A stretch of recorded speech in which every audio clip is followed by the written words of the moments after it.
Petrobras recebe restituição de R$ 1 bilhão recuperado por meio da Lava Jato. Se for aprovado, o aumento dos ministros do STF haverá efeito de 4 bilhões nas contas públicas. Presidente Michel Temer veta perdão e multas a caminhoneiros grevistas. Gilberto Gil diz ao juiz Sérgio Moro que não sabia de corrupção do ex-presidente Lula. 7 pessoas são mortas a cada hora no Brasil, segundo o Anuário de Segurança Pública. Pela primeira vez no Dia dos Pais, metade das compras são feitas pelo computador. Pesquisa aponta que os números de câncer podem diminuir com a prática de exercícios físicos. Jogador de basquete dentro de avião acerta arremesso a 110 km por hora. Agora no Jornal das 22.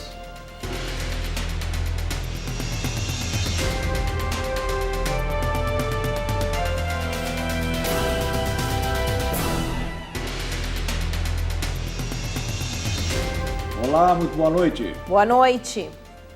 A proposta dos ministros do Supremo Tribunal Federal de elevar os salários foi muito criticada e teria um impacto de 4 bilhões de reais nas contas públicas. Esse valor é reflexo do chamado efeito cascata. O salário dos ministros do STF é usado como referência do teto do serviço público. A estimativa de gasto foi feita pelas consultorias da Câmara e do Senado Federal. Os 3 poderes estão divididos nessa questão polêmica. O Brasil vive o conflito entre o justo e o possível. Pode até existir justiça. O que me preocupa é o possível. É possível isso ser feito nesse momento em relação a isso, eu não sei. Por 7 votos a 4, os ministros do Supremo Tribunal Federal decidiram incluir no orçamento para 2019 a previsão de reajuste salarial de 16,3%. Atualmente, eles recebem R$ 33.700. No ano que vem, o contra-cheque poderá ultrapassar R$ 39 mil. A presidente do STF foi voto vencido, mas está com a consciência tranquila. Eu não queria estar do lado dos vencedores. O que venceram e como venceram não era o que eu queria mesmo e continuo não convencida de que era o melhor para o Brasil. O aumento depende da aprovação no Senado, mas o clima não está favorável. Muitos parlamentares criticaram a pretensão dos ministros do Supremo. Mas é o aumento do salário teto dos altos cargos de funcionários públicos, de agentes públicos no Brasil. E é evidente que isso vai refletir também no salário dos parlamentares. Fica aqui o meu compromisso do voto contrário a essa barbaridade. Nós temos, senador Requião, que dizer aqui de alto e bom som. A Constituição brasileira diz que salário de parlamentares é definido de uma legislatura para outra. Então, esse ano seria, teoricamente, o ano de analisar se os parlamentares teriam ou não reajuste ou aumento, porque 4 anos ficam congelados.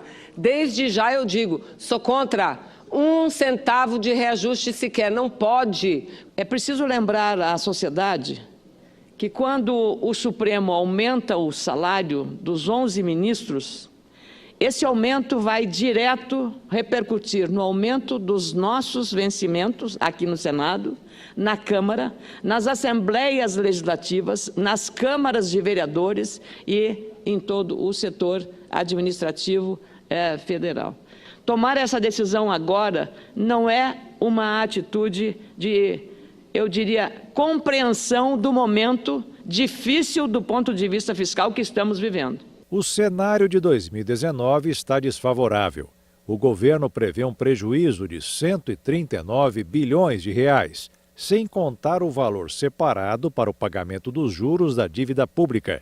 Segundo as consultorias da Câmara e do Senado, o aumento pretendido pelos ministros do Supremo pode incluir nessa conta mais de 4 bilhões de reais, considerando os gastos dos poderes executivo, legislativo, Ministério Público e também os estados.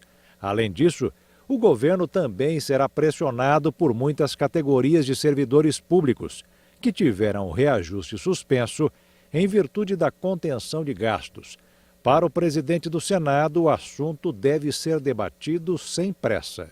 É preciso a gente nesse momento, ter muita calma, analisar com clareza, com calma, sem nenhum assodamento, porque compreendemos o momento em que vivemos do ponto de vista da economia, mas também devemos compreender, né, que cada poder é autônomo e cada poder pode tomar as suas próprias decisões, desde que não ultrapasse o teto. O presidente Michel Temer sancionou hoje a medida provisória que institui a tabela com preços mínimos para o frete rodoviário, mas vetou a anistia a multas de trânsito e judiciais aplicadas durante a greve dos caminhoneiros. Com a assinatura da MP, as empresas que estimularam as manifestações e os motoristas que obstruíram as estradas durante a paralisação terão que pagar pelas infrações. Nos 11 dias de greve, foram mais de 700 milhões de reais em multas aplicadas. A sanção com veto foi publicada na edição desta quinta-feira do Diário Oficial da União. A anistia das multas, vetada por Temer, foi incluída na medida provisória publicada em maio como parte do acordo que o governo fez com os caminhoneiros para encerrar a paralisação que, por 11 dias, bloqueou estradas e causou uma crise de abastecimento. Durante a greve, o ministro Alexandre de Moraes, do Supremo Tribunal Federal, atendendo a um pedido da Advocacia Geral da União, impôs multa de R$100 mil por hora às empresas que estimulassem interdições de vias, além de multa de 10 mil por dia para o motorista que obstruísse a pista. Foram mais de 700 milhões de reais em multas aplicadas. Na época, a AGU recomendou o veto do perdão das infrações. A medida provisória sancionada pelo presidente cria a política de preços mínimos do frete. Porém, caberá à Agência Nacional de Transportes Terrestres, a ANTT, calcular os valores, levando em consideração o tipo de carga, a distância, os custos de pedágio e preço do diesel. O texto aprovado diz que cada vez que o preço do diesel variar 10% para cima ou para baixo, será feito um novo cálculo. Na terça e quarta-feira, a Câmara dos Deputados e Senado também aprovaram outras duas MPs direcionadas aos caminhoneiros. A proposta que determina que a Conab, Companhia Nacional de Abastecimento, que deve contratar pelo menos 30% dos serviços de transporte de grãos com cooperativas e associações de transportadores autônomos. A contratação pela MP será feita por dispensa de licitação. Os parlamentares também aprovaram a medida provisória que isentou os caminhoneiros de pagarem pedágio sobre eixos suspensos quando circularem sem carga. Por se tratar de medidas provisórias, as regras já estão em vigor desde a publicação, mas precisavam passar pela apreciação do Congresso Nacional. Agora, com as MPs aprovadas tanto na Câmara quanto no Senado, elas seguirão para a sanção do presidente Michel Temer. O ministro Luiz Fux, do STF, relator do caso, irá continuar a discutir as medidas. No próximo dia 27, ele vai mediar mais uma reunião entre empresários, caminhoneiros e especialistas no setor. Nas duas outras tentativas de diálogo entre as categorias, não houve acordo. O cantor Gilberto Gil, ministro da Cultura no governo do ex-presidente Lula, negou ter tido conhecimento de qualquer ato ilícito envolvendo o petista durante depoimento ao juiz federal Sérgio Moro. Gilberto Gil prestou depoimento ao juiz Sérgio Moro como testemunha da defesa de Lula na ação que envolve o sítio de Atibaia. A audiência durou cerca de 10 minutos e começou com questionamentos de Cristiano Zanin, advogado de defesa do ex-presidente. Nessa função ou ao participar destas reuniões, alguma vez o senhor presenciou ou teve notícia de algum ato do ex-presidente Lula que pudesse sugerir que ele havia solicitado ou recebido alguma vantagem indevida em troca de atos que ele teria praticado como presidente da República? Não, nunca. Certo. Alguma vez o senhor presenciou ou teve conhecimento de alguma situação em que o ex-presidente Lula tivesse concedido benefícios às empresas Odebrecht e OAS em troca de supostas reformas em um sítio em Atibaia? Não, de maneira nenhuma. Esse assunto, em algum momento, o senhor ouviu falar ao participar do governo? O senhor teve algum conhecimento de alguma situação envolvendo esses elementos? Não, nada disso. O cantor ainda foi questionado pelo juiz Sérgio Moro se sabia das acusações de corrupção contra ex-ministros de Lula. O senhor mencionou que o senhor conhecia o senhor João Santana e teve contato com ele, inclusive, na época que o senhor era ministro do Poder Executivo. A minha indagação foi que se o senhor teve, na época, conhecimento do envolvimento dele em algum esquema de corrupção ou de lavagem de dinheiro. Não tive conhecimento nenhum. O senhor tem conhecimento que tanto o senhor Antônio Palocci como o senhor João Santana são confessos em relação à prática de crimes de corrupção e lavagem de dinheiro? Tenho ouvido notícias a respeito dessa possibilidade. Mas na época o senhor não tinha conhecimento? Não.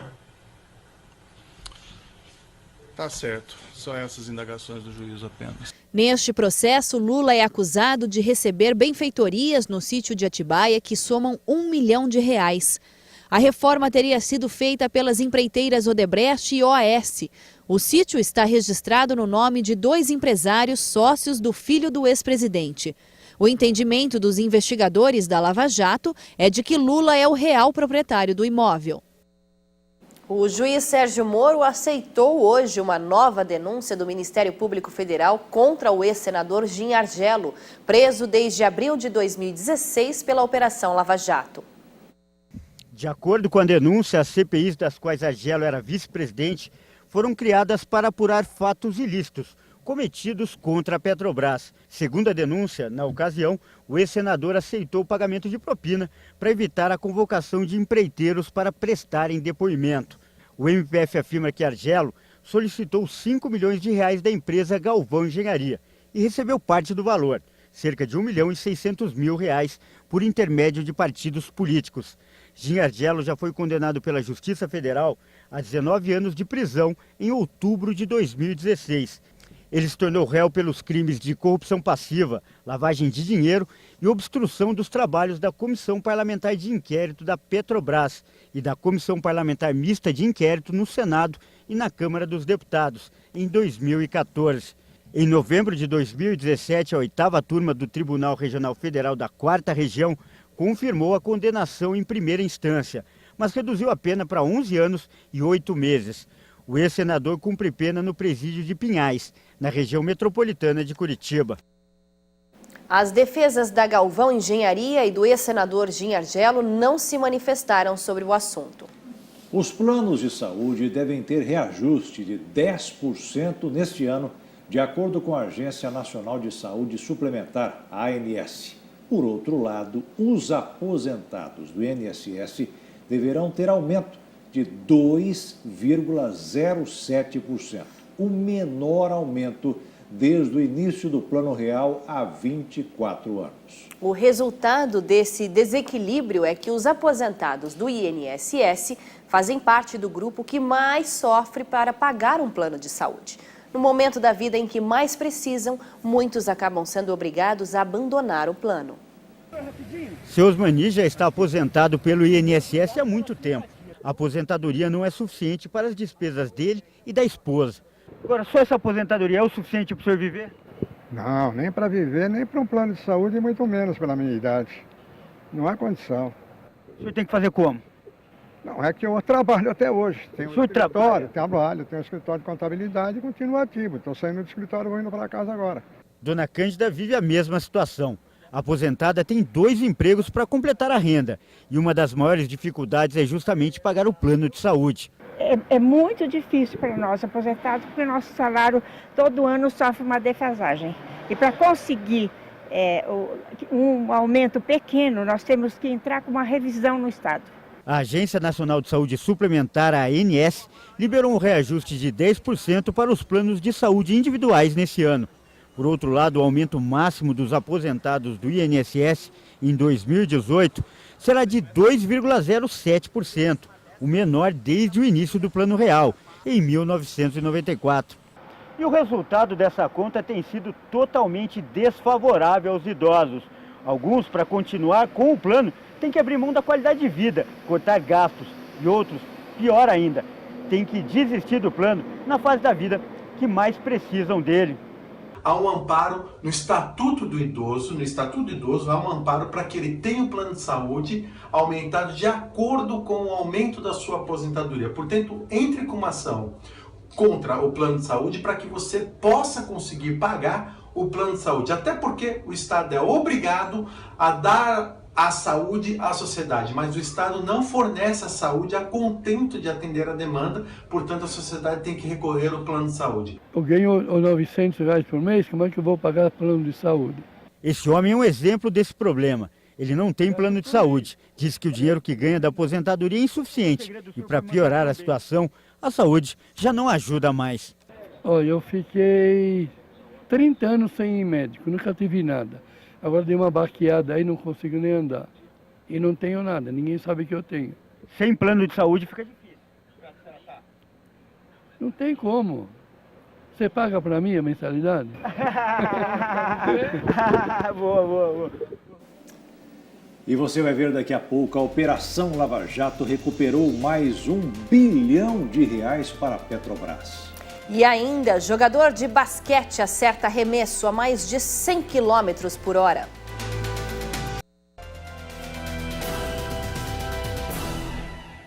A Força-Tarefa da Lava Jato do Ministério Público Federal no Paraná realizou nesta quinta-feira a devolução de mais de R$1 bilhão à Petrobras por meio de acordos de colaboração premiada e leniência. Segundo a companhia, esta é a maior restituição recebida pela Petrobras em um único período. Somada aos recursos já transferidos para a empresa desde o início da Lava Jato, o montante chega a R$2,5 bilhões. O Ministério Público Federal afirma que é a 12ª devolução de recursos feita pela Força-Tarefa da Lava Jato e a maior já feita no Brasil. O valor foi recuperado por meio de acordos de colaboração premiada e de leniência, celebrados no âmbito da Operação Lava Jato, com pessoas físicas e jurídicas, além da repatriação de valores decorrentes da renúncia voluntária de um réu. A quantia já depositada para a empresa é decorrente do acordo de colaboração do engenheiro Juiz Skornik, celebrado em conjunto com a Procuradoria-Geral da República e homologado junto ao Supremo. Skornik foi condenado na Lava Jato por intermediar propinas em contratos com a Petrobras. O valor também inclui a parcela de leniência da empresa Keppel FELS, que era representada no Brasil pelo engenheiro. A empresa é acusada de pagar propina em contratos de navio-sonda para a exploração do pré-sal. É uma restituição que se faz para a vítima. Nós não temos autoridade legal para restringir o uso desse dinheiro. Agora, a recomendação que nós deixamos, e vem sendo seguida pela Petrobras, é que ela estabeleça mecanismos de integridade efetivos e que ela estimule o controle social. A petroleira disse que seguirá adotando medidas cabíveis contra empresas e indivíduos que lhe causaram prejuízos com os atos desvendados pela operação. 40% do que foi apurado em nosso balanço, o balanço de 2014, a Petrobras registrou R$6,2 bilhões apenas como pagamento de propina, que foi apurado em nosso balanço com desvios desencadeados pelos fatos apurados na Operação Lava Jato. Retornaram aos cofres da Petrobras. É um valor muito significativo. De acordo com o laudo de perícia criminal anexado pela Polícia Federal em um dos processos da operação, o prejuízo causado pelas irregularidades na Petrobras descobertas pela Operação Lava Jato pode chegar à casa dos R$42,8 bilhões. A estimativa tem como base uma tabela com os pagamentos indevidos envolvendo as 27 empresas apontadas como integrantes do cartel na Petrobras. Caminhões carregados de barris de petróleo, sacos de açúcar e caixas de frutas formam fila para verificação e pagamento de impostos no posto de controle de Morek, localizado entre as províncias sírias de Idlib. O comércio, que fatura milhões de dólares, une os inimigos da guerra na Síria. Em uma Síria fragmentada pela guerra em vários setores concorrentes, verduras, petróleo, sacos de açúcar e outras mercadorias cruzam as linhas inimigas graças a acordos entre beligerantes em transações que faturam milhões de dólares. O regime de Bashar al-Assad, rebeldes extremistas e forças curdas estabeleceram laços com obscuros homens de negócios para tirar proveito dos pontos de passagem. A travessia de Morek entre a província de Idlib, controlada por jihadistas do Hayat Tahrir al-Sham e rebeldes, e a de Ramá, nas mãos do regime, talvez seja das mais emblemáticas. A passagem foi aberta graças a comerciantes que têm ligações com o regime. Eles agiram para que a estrada fosse aberta. Agora os veículos atravessam diretamente entre nós e o regime. Todos os dias, açúcar, botijões de gás e peças de reposição para carros chegam de áreas controladas pelo governo à região de Ramá, antes de cruzar Morek para entrar em Idlib. Em sentido contrário, importações da vizinha Turquia chegam aos setores pró-regime. Segundo Sorani, as transações são gerenciadas por um único homem de negócios, cujo nome não menciona. Segundo uma fonte nos territórios rebeldes, este empresário, a quem apelidam de Gowar, paga às forças do regime pelo menos $1 milhão a cada poucos meses para usar exclusivamente a rota que leva a Morek e fixa os percentuais pagos em cada posto de controle do regime na estrada até chegar ao ponto de passagem. Do outro lado de Morek, os jihadistas impõem suas próprias taxas e monopolizam o comércio de açúcar. Impostos em cruzamentos ou pontos de verificação afetam os preços e aumentam o preço final do produto. Os acordos existem inclusive nas regiões sitiadas. Durante o cerco do regime a Guta Oriental, um único homem controlava tudo que entrava na região, Mohyeddin al-Manfush. Ele era o único autorizado a diversos produtos revendidos a preço de ouro na localidade onde os moradores morriam por falta de comida e remédios. E veja a seguir, 7 pessoas são mortas a cada hora aqui no Brasil. E ainda, funcionário de mercearia faz gentileza para menino autista e ganha mais de $100 mil.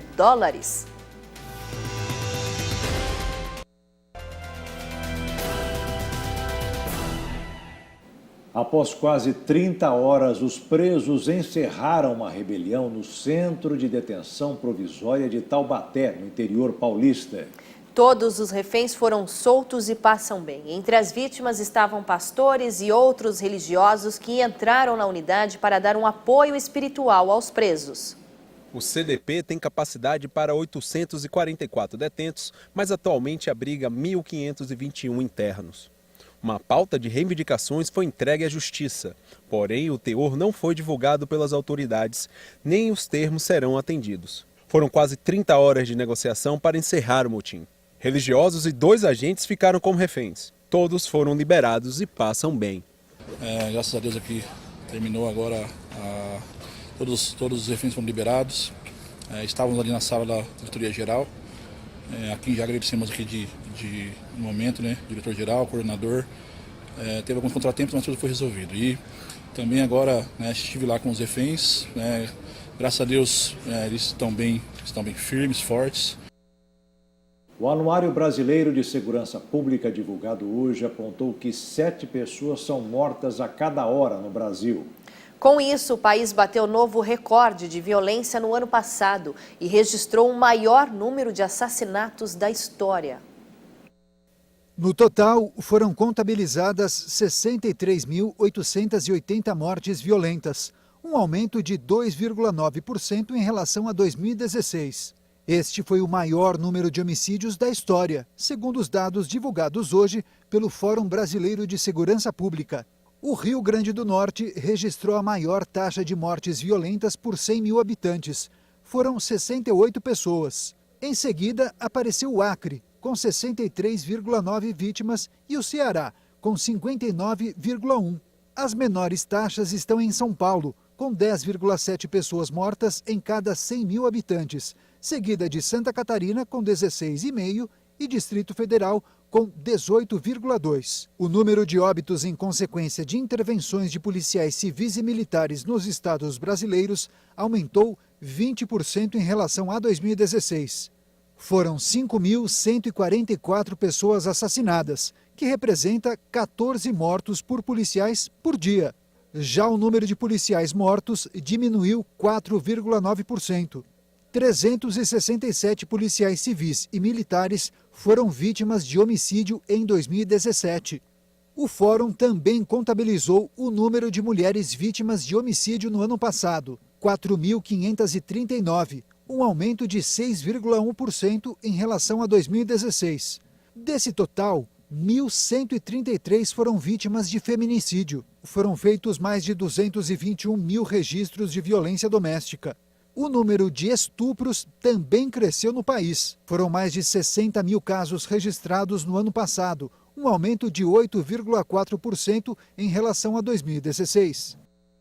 A economia segue se recuperando lentamente, mas os bancos continuam lucrando, e muito.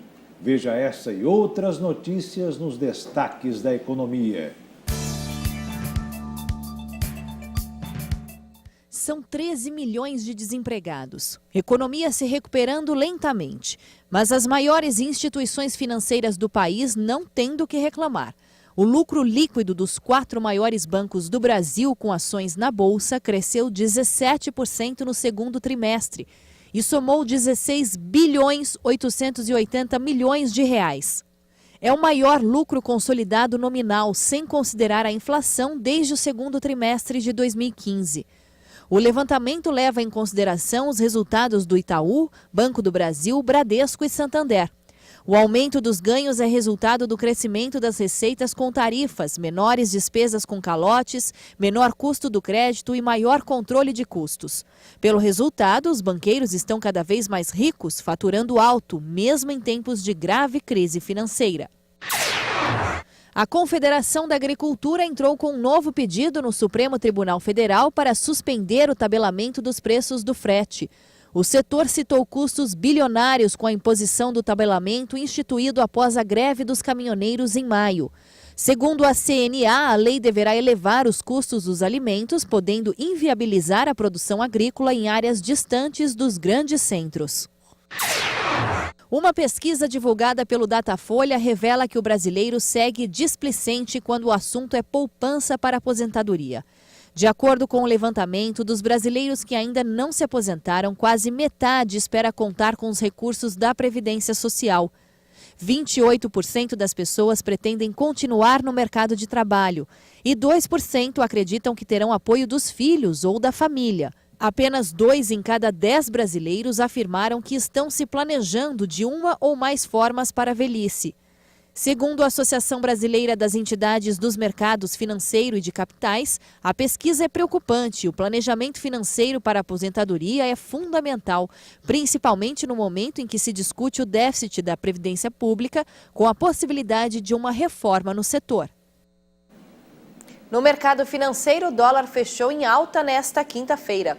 A moeda norte-americana subiu 1,0% e encerrou o dia cotada a R$ 3,803 na venda.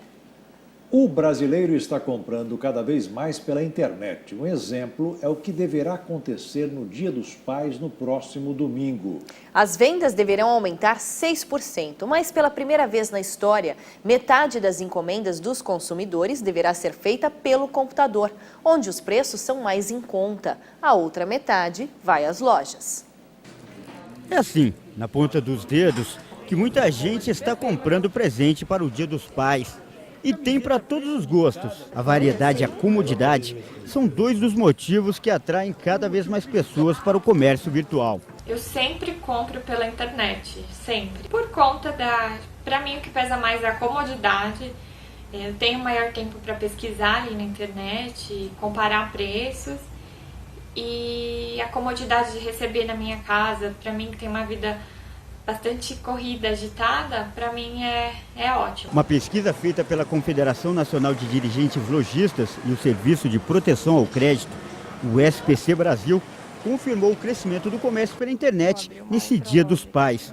Pela primeira vez na história, as compras pelo computador empataram com os shoppings, como lugar preferido dos consumidores para comprar o presente. O tradicional comércio de rua ficou abaixo dos dois, na escolha dos consumidores. É uma data importante porque é a primeira data comemorativa do segundo semestre. Então ela não tem a força das datas do primeiro semestre, mas ela pode indicar um caminho, indicar como que o consumidor vai se comportar no segundo semestre, o que é bastante importante. Esse aumento das compras pelo computador tem um motivo principal, que é financeiro. 53% dos entrevistados disseram que preferem comprar online porque encontram preços melhores. Mas ele também revela um comportamento consciente do consumidor, que programa as compras e não deixa mais para a última hora. E um dos maiores atrativos é que as duas partes, tanto o consumidor quanto o vendedor, podem economizar. É o que afirma a gerente de marketing dessa grande empresa de comércio virtual. Aqui funciona uma plataforma integrada de vendas na internet. Qualquer pessoa que quiser vender seus produtos pode entrar e criar a própria loja virtual. Ela é vantajosa tanto para o consumidor, também para quem vende? Com certeza. Para o consumidor, porque ele vai receber em casa, não vai precisar se locomover, gastar com combustível, estacionamento, e porque vai conseguir comprar com preço melhor. E para o lado do vendedor, a gente percebe que ele tem um custo fixo menor, quando ele tem uma operação online do que uma operação física. O brasileiro deve gastar em média com o presente para o pai R$ 149,27. Os itens mais procurados são as roupas, seguidas pelos cosméticos e, em terceiro lugar, os calçados. No ano passado, de cada 10 pessoas que compraram presente no Dia dos Pais, 2 acabaram com restrição no nome por causa das dívidas. É muito importante que se comemore, que se façam as compras, mas que se compre com consciência. De nada vale comprar um grande presente que você não pode pagar e acabar até ficando com o nome negativado. Isso não vale a pena. Temos que comemorar, mas consumindo com consciência. Portanto, mais importante do que o preço do presente para o pai deve ser o valor afetivo, de preferência que se encaixe no gosto do seu velho amigo. E você que está em casa não pode perder daqui a pouco. Mais de 400 mil casos de câncer por ano são diagnosticados no Brasil. E ainda a NASA vai lançar nave espacial em direção ao Sol.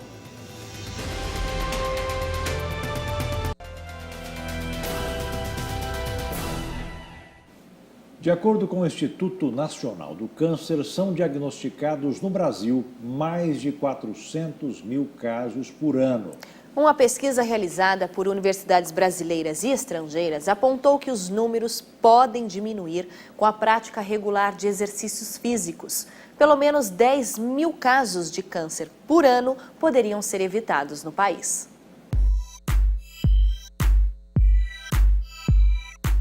A Mônica e o Carlos praticam pelo menos 1 hora de atividade física por dia, nem que seja apenas uma caminhada. O hábito mesmo de praticar exercício físico todos os dias? Todos os dias, caminhamos todos os dias, ele e eu. Quanto tempo por dia? 1 hora. Às vezes mais. Às vezes? Às vezes 1h30, 3 voltas aqui. O Guilherme é apaixonado por esporte. O preferido é a corrida. Ele dedica pelo menos 4 horas por dia às atividades físicas. Você se preocupa com a saúde, atividade física, você acha que é importante para a saúde? Sim, obviamente, sim. Fundamental você complementar com boa alimentação e leitura, um monte de atividade também que é intelectual, que é importante, né? Já a Rebeca não consegue fazer exercícios todos os dias. A vida intensa e a falta de tempo são os motivos que mais atrapalham. Quantos dias na semana, mais ou menos, você separa para atividade física? 3 dias. 3 dias. Quantas horas? 1h30 por dia em 3 dias na semana. Que atividade física faz bem para a saúde, isso todo mundo já sabe, né? Mas a novidade é que ela ajuda a prevenir o câncer. Foi isso que apontou a pesquisa realizada pela Universidade Federal de Pelotas, no Rio Grande do Sul, Harvard, nos Estados Unidos, Cambridge, Inglaterra, Queensland, na Austrália e USP. No entanto, segundo os pesquisadores, 47,6% da população, ou seja, quase a metade dela, não atinge nem sequer 150 minutos semanais de exercícios recomendados pela Organização Mundial da Saúde. Pode ser até uma simples caminhada no parque. 30 minutinhos de exercício físico, nada mais do que isso, já ajudam a prevenir 2.250 casos de câncer de mama e de cólon no país. Já para quem tem mais disposição, 5 horas diárias de atividade física ajudariam a prevenir 10.000 casos. Isso porque, segundo os pesquisadores, muitos cânceres podem ser atribuídos à falta de atividade física. 150 minutos a semana. Então pode ser 30 minutos mais ou menos por dia, né? De segunda a sexta, pelo menos, né? Não precisa ser sábado e domingo, mas de segunda a sexta, 30 minutos mais leve, não precisa fazer muito intenso. Se você fazer mais intenso, pode ser 15. Isso já vai prevenir muito. Os autores da pesquisa concluíram que até 8.600 casos de câncer em mulheres e 1.700 casos de câncer em homens poderiam ser evitados por ano com o aumento da atividade física. Isso porque a perda de peso pode reduzir a incidência de câncer no país, já que a obesidade está associada a 13 tipos de cânceres. Para o especialista, a prática regular de exercícios influencia no controle do nível de gordura e reduz inflamações causadoras da doença. E a gente fazendo atividade física, a gente vai prevenir muito, ajuda a fortalecer os ossos, a massa muscular, né? E a obesidade, né? A pessoa fazendo um pouco de atividade física já ajuda na obesidade. Então isso já vai ajudar a combater e a prevenir o câncer. Agora não tem mais desculpa para a velha preguiça de ir para a academia ou caminhar no parque, ainda mais com a comprovação científica de que fazer exercícios físicos pode prevenir algo tão perigoso. Ele teve algum probleminha cardíaco e a recomendação de caminhada. E também porque traz tranquilidade, desestressa. Atividade física faz bem? Faz, nós praticamos atividades físicas sempre, né? Quase a vida toda.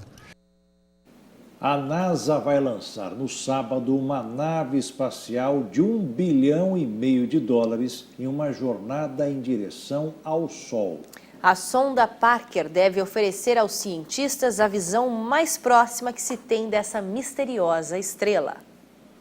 Pela primeira vez, um objeto construído pelo homem pode alcançar o Sol. A sonda Parker será lançada no sábado da estação Cabo Canaveral, na Flórida, para responder a uma das grandes perguntas dos cientistas. Por que a coroa solar é infinitamente mais quente que a superfície? Munida de um escudo de carbono que suporta uma temperatura de 1.400 graus Celsius, a sonda vai atravessar cerca de 24 vezes a atmosfera do Sol durante os 7 anos em que a missão está prevista. A nave espacial deve medir as partículas de alta energia, as flutuações magnéticas e tirar fotos para compreender melhor a coroa solar. Parker também pode se tornar a nave espacial mais rápida, com uma velocidade máxima de 692 mil km/h. A sonda tem o tamanho de um carro e custou $1,5 bilhão. E o Jornal das 22 termina aqui. Uma boa noite para você e até amanhã. Boa noite, fique na paz. Tchau.